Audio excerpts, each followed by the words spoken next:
Hey friends, Russ here having some more daisy lever gun fun, and I was really anxious to share with you an experiment. I just worked on this old Red Ryder that I haven't done anything to internally except for one modification.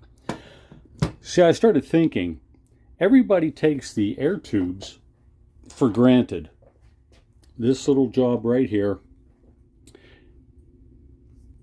the compression cup sits on this end of it, and whenever the compression cup forces pressure in the air chamber, it goes into that little hole, makes a turn, comes out the front, and after this assembly punches its way into where the BB is on the back of the receiver, it kind of Q-sticks the BB loose from its moorings, whether it's a little spring in the older types or whether it happens to be the magnet in a gun like we're looking at here.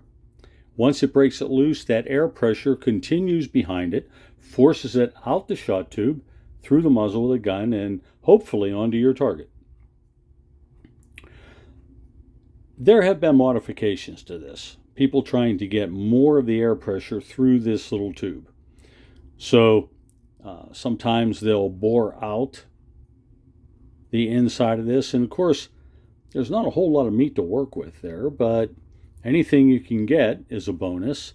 Sometimes what they'll do is cut the inlet a little bigger to let more of the air in initially to be able to get down the tube. And it started me thinking, if the problem is getting enough air through the inside of this tube, why not use a solid ramrod to knock that BB loose and allow the air pressure to go around it with less restriction? That was my theory.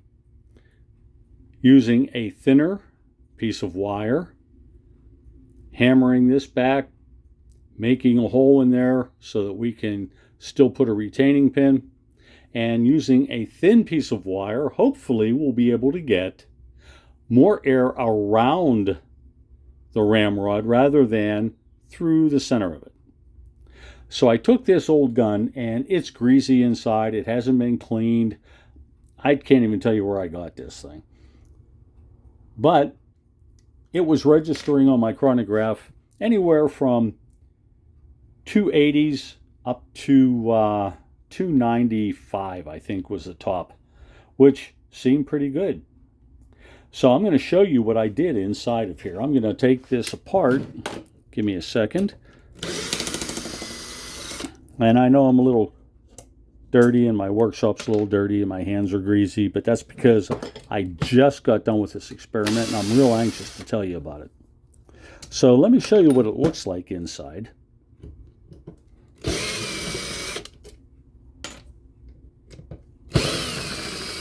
I didn't put any of the retaining nuts on the ends here so we could do this quickly. Take this, bring it up inside, hopefully. There it is. Okay, now get my tool. For these newer type guns, this is my favorite tool to use to pull that spring retainer out. And get this lined up.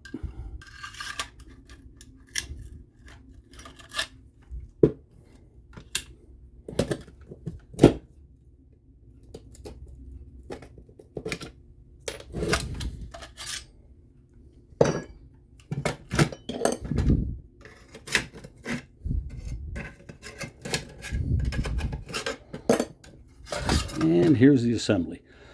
I used a thin rod. This rod is a lot thinner than what the tube diameter is. So in theory, that should let a lot more air around it to be able to force that BB out. Same compression cup, same spring. It's a pretty hefty little spring. I did have to make a new pin for this because of the size of the piece that I used. And let me show you what that looks like. Pull this pin out, pull the cup off, Here we go. This looks a little hammered because it is. What I used was a piece of, it was actually a heavy coat hanger, and I cold forged it down. I hammered it with my ball peen hammer, and I put my little hole in there. And this is what I use for the ramrod. I cut it to the same length from the hole to the tip as the original tube. And lo and behold, whenever I started chronographing the BBs coming out of there, I was surprised because the experiment failed. I know you're all thinking, oh, geez, how much did you gain? I didn't gain anything. As a matter of fact, with trying to use the pressure around that ramrod rather than letting it run through the center, where it's a tighter fit coming through the breech of the gun, I lost so much. The top pressure I got out of that on the chronograph was 101. The worst, around 79. So it dropped from the high 200s down to the high under hundreds. So not all of the things that I think about doing here actually work out. And I thought you might like to see something that was a failure in the works. Not that I'm going to give up on the idea of how to change pressures and so forth. I know what all the common methods are. Boring out the air tube, putting in a stronger spring. But that only gives me more to work with here. Now that I know what doesn't work, who was it? Edison that said he didn't fail creating a light bulb 100 times. He found 100 ways of not doing it. Well, I think I'm going to keep playing around with a few other ideas that I have. That's about it for now, folks. Don't forget to subscribe. And if you have any questions or comments you want to make, love to hear from you. There it is. We'll see you next time. Thanks for watching.